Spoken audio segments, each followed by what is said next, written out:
Қайырлы күн достар, менің каналыма қош келдіңіздер.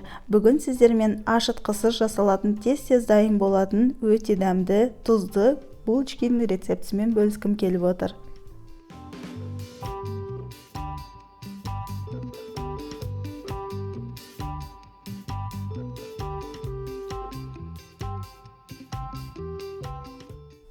Сүт, сұйық май, қант және жұмыртқаны біркелкі болғанша араластырамыз.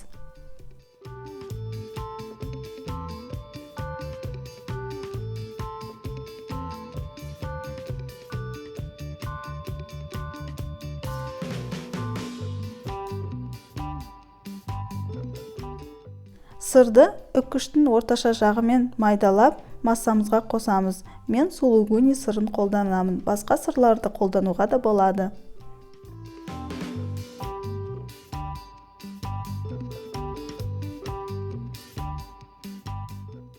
Сәбізді де үккіштен үгіп массамызға саламыз. Мен бүгін кішкентай 8 булочка жасадым. Бұл кішкентай отбасына арналған. Егер көбірек жасағыңыз келсе, барлық ингредиенттерді 2-3 есе көбейтіп жасансаңыз болады. Тұз және қопсытқыш қосамыз. Булочкаларға ақ желкенді майдалап турадым.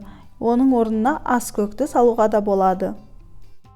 Барлығын жақсылап араластырып аламыз.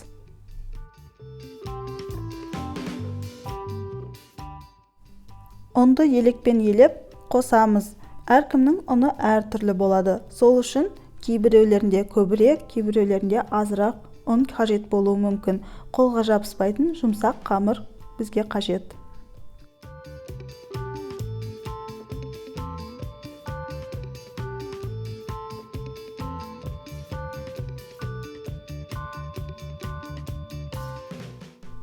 Қамырды 8-ге бөліп алдым. Пергамент қағазының үстіне қамырларды домалатып орналастырамыз.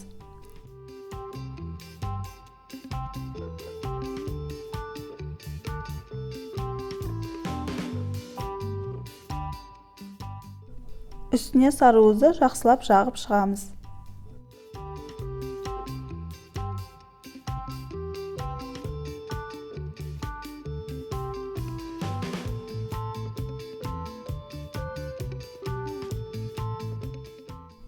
Күнжіт сеуіп шықтым.